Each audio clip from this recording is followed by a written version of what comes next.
스테레오 뮤직 드라마 아름다운 사람 유열. 극본 이혜원, 연출 조원석. 세상 모든 게 쉽게 느껴지면 이번 7집은 저에게 새로운 가능성을 찾아주는 음반이라고 말씀드릴 수 있을 거예요. 변신이라면 변신이라고 할 수 있겠죠. 서정적인 락 발라드서부터 조금 전에 들으신 라틴풍의 댄스 음악도 있고, 헛헛한 저의 모습도, 그리고 정열적인 모습도, 그러면서 조금은 거친 듯한 그런 목소리도 담겨져 있습니다. 여러분들의 반응이 어떨지 궁금하네요. 전 개인적으로는 제 40대에 많은 기대를 걸고 있습니다. 20, 30대가 감정에 몰입해서 좌충우돌하는 시기라면 40대는 삶을 관조할 수 있는 문턱에 들어서는 나이가니까요. 그때쯤 되면 어렵지 않으면서도 좀 절제 속에서도 진솔한 삶이 녹아있는 음악, 간결하면서도 좀 무게 있고 또 때로는 위트 있는 그런 음악들을 할 수 있지 않을까 기대하고 있습니다. 물론 40대가 되면 또 다른 50대를 꿈꾸겠죠. 유열, 본명 유종열, 1961년 서울 출생, 무녀 동남의 외아들.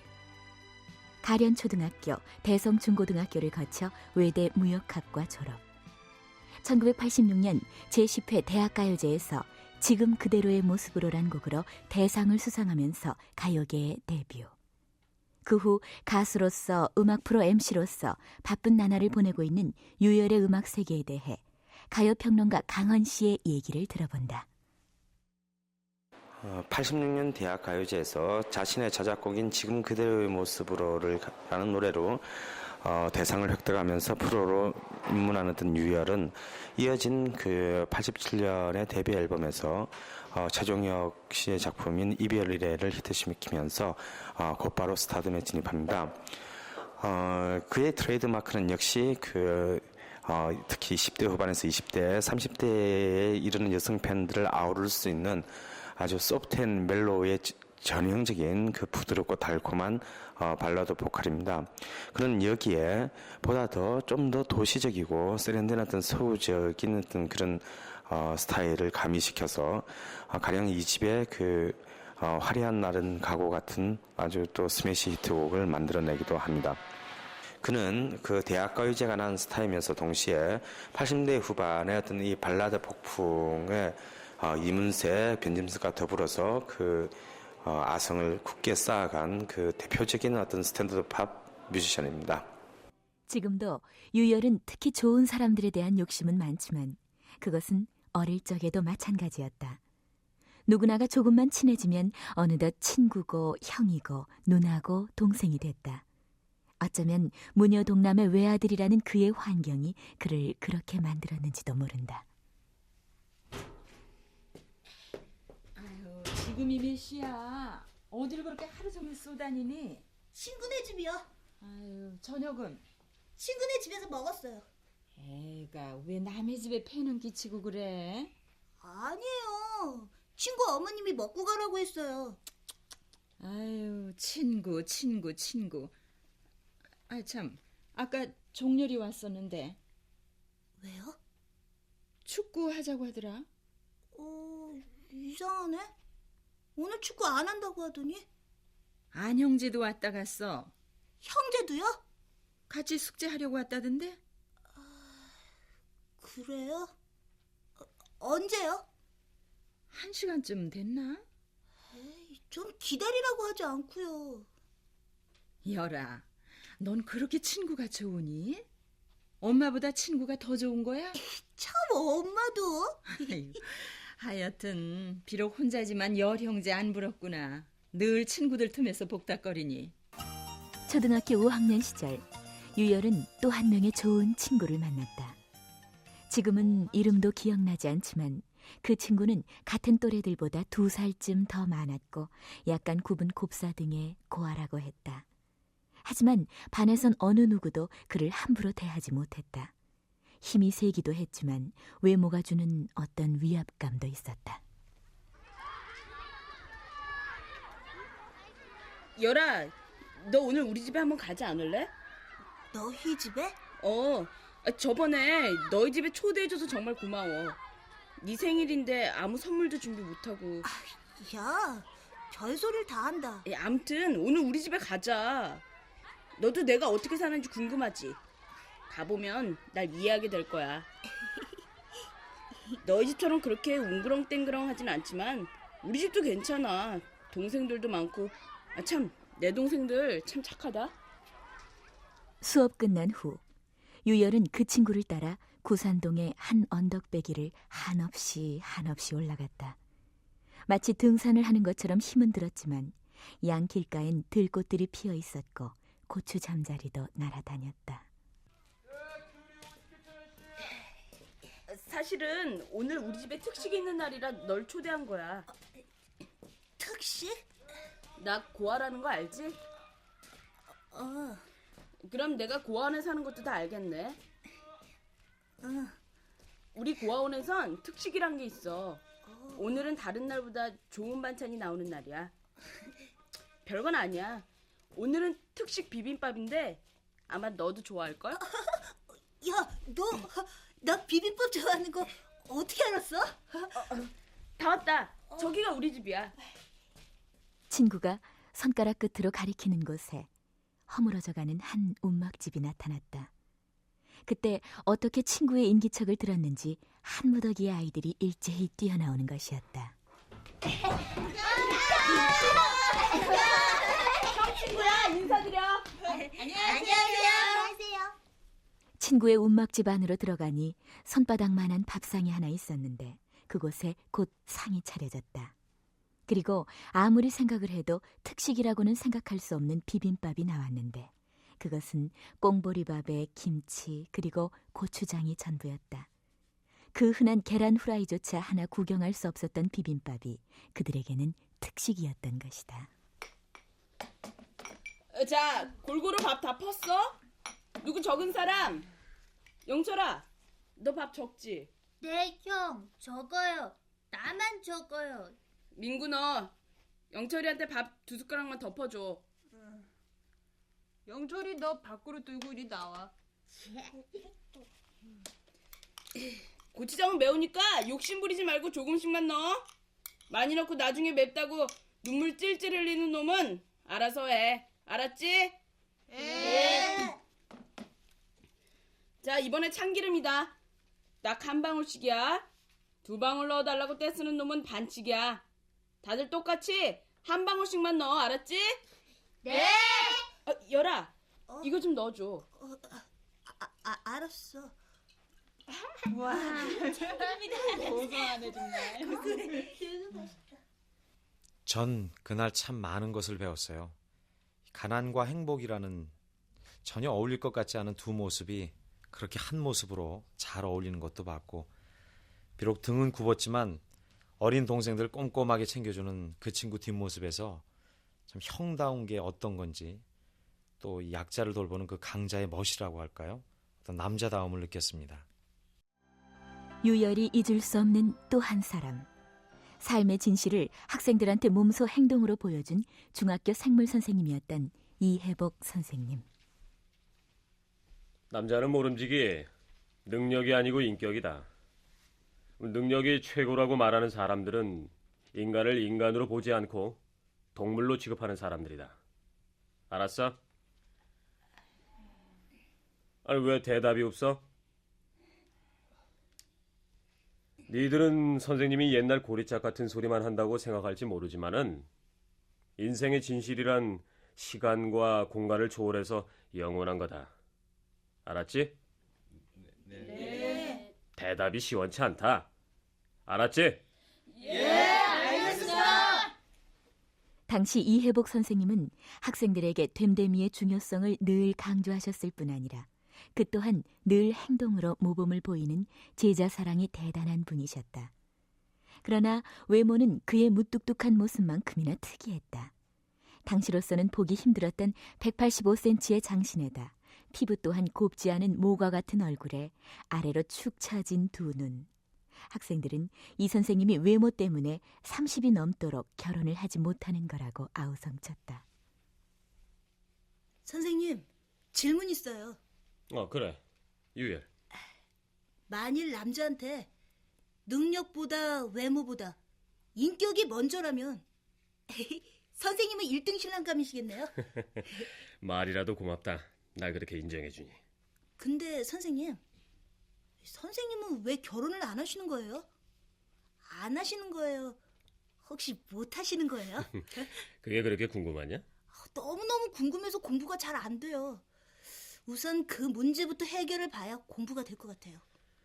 너는 나한테 불만사항이 많은 모양인데 내가 장가 안 가서 네가 뭐 손해보는 일이라도 있냐? 아니에요. 사랑하는 제자로서 걱정이 돼서 그럽니다. 언제 결혼해서 언제 애 낳고 언제 시집장가 다 드려요. 이 녀석 걱정도 팔자다. 아이, 선생님. 네 걱정이나 해 임마. 넌 앞으로 인격 수양 좀 더 해야 되겠어. 우린 그때 정말 그 선생님 때문에 놀란 일이 있었습니다. 이혜복 선생님께서 30대 후반쯤에 결혼하셨는데 우리 대학생 됐을 때죠. 우리 친구들이 모두 우르르 결혼식장에 몰려갔는데 전부 하고 놀랬습니다. 신부가 너무 예쁜 거 있죠. 알고 보니까 미스코리아 출신이셨습니다. 미스코리아 출신 약사 사모님.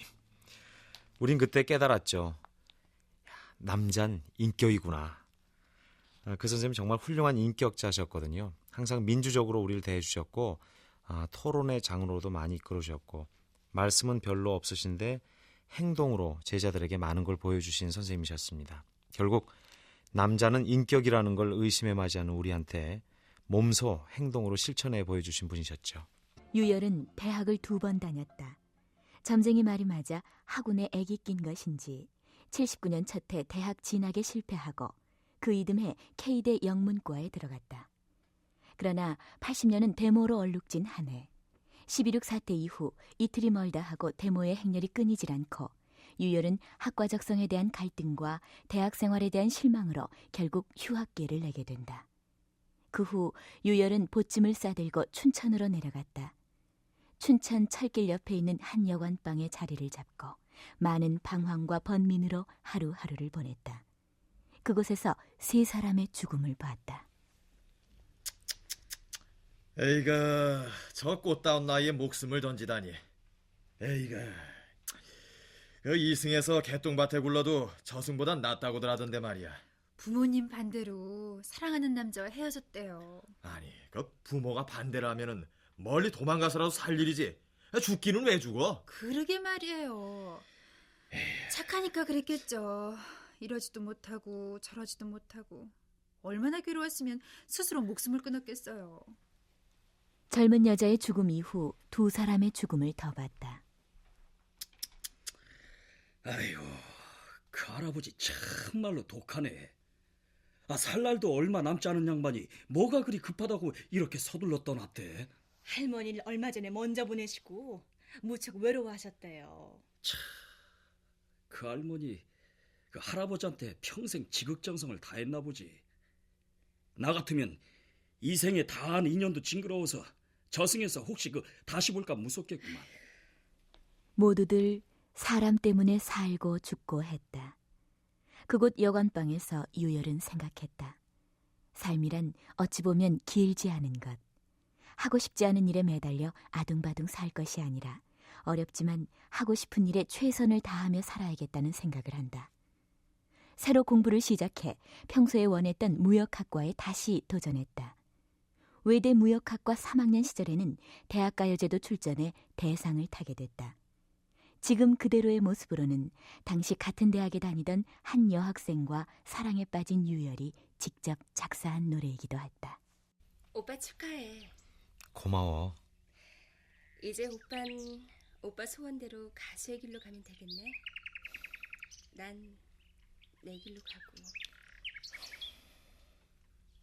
오빤 분명 좋은 가수가 될 거야. 걱정할 거 하나도 없어. 넌 언제 가니? 며칠 전에 비자 나왔어. 빨라도 한 4, 5년은 걸릴 거야. 오빠, 나 갔다 오는 동안 대한민국 사람들 중에 유열 하면 모르는 사람이 없을 정도로 인기 가수 돼 있어야 된다. 그렇게 꼭 미국에 가야 되니? 여기서 공부하면 안 돼? 그걸 말이라고 해. 현실을 인정해. 어차피 우린 안 돼. 오빠도 나도 서로 각자의 길에 대해선 한 채 양보도 없잖아. 부모님들의 반대도 대단하고. 지금은 이게 최선이라는 결론이야. 행운을 빌어. 힘들더라도 공부 잘하고 와라.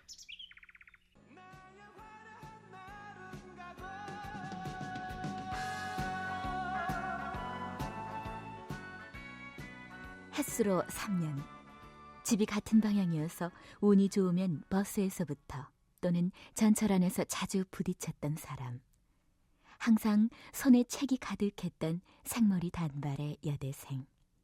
그녀는 늦게 들어간 유열의 대학 생활에 보람과 활력을 가득 불어넣어준 사람이었다.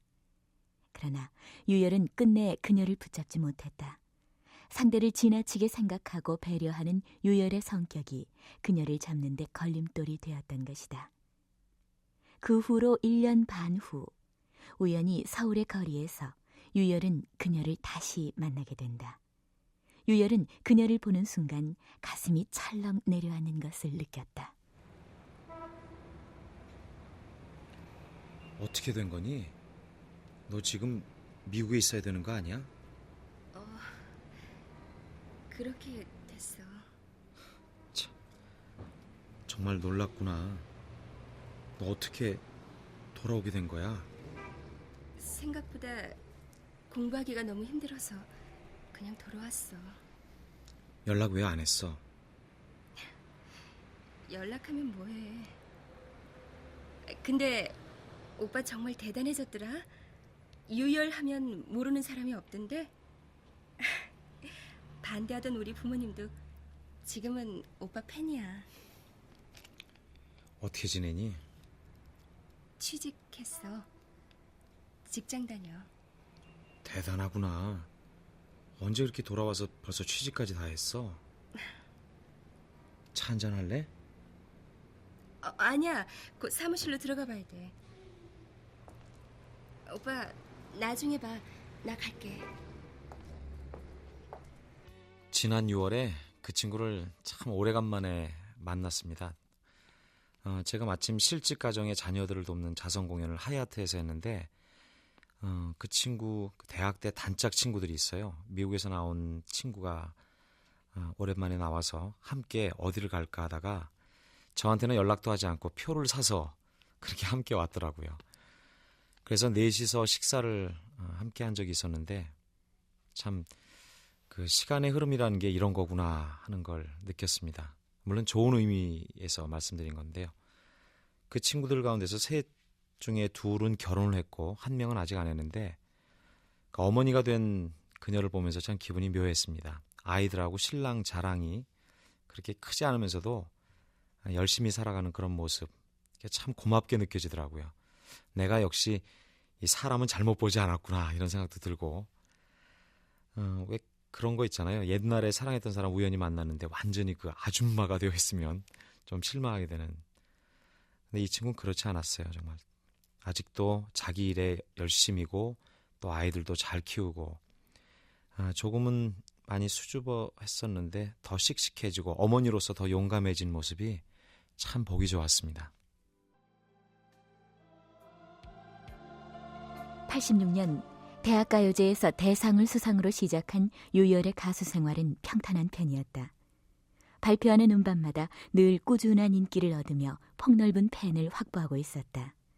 더욱이 88년 4월부터 이수만의 뒤를 이어 라디오 음악 프로 FM은 내 친구를 맡아 친근하고 부드러운 진행으로 청소년층에서 큰 사랑을 받고 있었는데 그쯤 유열의 아버지는 동창회에 다녀오신 뒤 몸져 누우신다. 처음엔 단순한 술병인 줄 알았던 유열은 아버지의 상태가 호전될 기미가 없자 종합병원에 모시고 간다. 보호자분이세요? 예. 전데요. 준비를 해야 될 것 같습니다. 준비라니요? 벌써 많이 진행돼서 수술도 불가능합니다. 무슨 말씀이세요? 위 끝부분까지 전이 돼서 음식을 자꾸 토하셨던 거예요.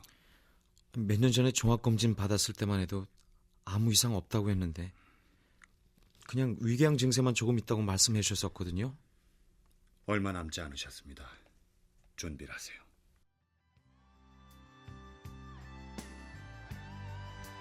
유열로서는 믿을 수 없는 일이었다. 돌아오는 자동차 속에서 유열은 인생의 허물을 느꼈다. 무너지는 슬픔 속에서도 세상은 여전했다.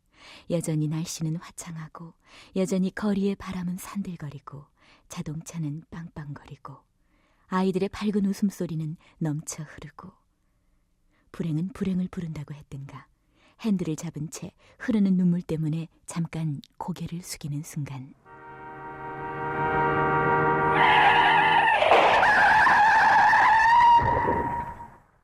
육교 밑에서 자전거로 무단 횡단을 하던 사람과 유열이 잠시 고개를 숙인 사이 벌어진 일이었다.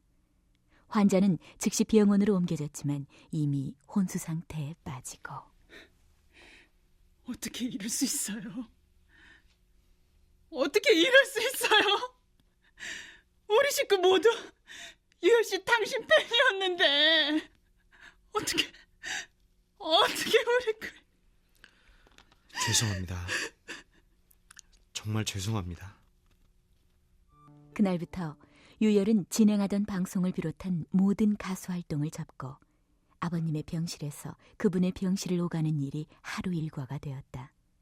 그리고 곧 서울구치소로 수감되었다. 견딜 수 없었다. 좀처럼 흔들리지 않던 유열의 마음이 심하게 흔들렸다. 아버지에 대한 걱정, 방송국에 대한 걱정, 그리고 무엇보다 사고를 당한 그분과 그 가족들에 대한 죄책감. 그때 그 수감 전에 그 소병수 형사란 분이 저녁 때 저를 데리고 나가더니 한 끼를 사주시는 거예요. 삼겹살에 밥을 사주시면서 그런 말씀을 하시더라고요. 이 삶에는 예기치 않은 일들이 많이 있으니까 절대 좌절하지 말라고요. 그러면서 제가 수감되기 전에 그 병원에 누워 계신 아버님도 한번 만나 뵙고 오라고 그렇게 허락해 주셨어요. 그래서 아버지한테 병원에 가서 그랬죠. 제가 CF 찍으러 외국에 좀 오래 다녀와야 된다고 그렇게 말씀을 드렸어요. 그랬더니 아버지가 거기는 그렇게 꼭 가야 되느냐고 그렇게 저한테 물으셨어요. 아마 조금 어떤 눈치가 좀 이상하다고 생각하셨던 것 같아요. 그때 뭐 제가 할 수 있는 건 기도밖에 없었어요. 그냥 차분할 수 있게, 제가 침착할 수 있게, 뭐 다른 것보다 제가 나온 다음에 아버님 임종을 볼 수 있게 해달라는 그 기도밖에 제가 할 수 있는 건 아무것도 없었습니다. 오늘은 좀 어떠세요? 장이 파열됐단다. 간으로도 전이 됐다고 말씀하셨잖아요. 내일부턴 산소 호흡기를 쓰라고 하더구나. 열아, 이럴수록 힘내야 한다. 네가 포기하면 난 어떡하니? 모든 걸 하나님한테 맡기자꾸나.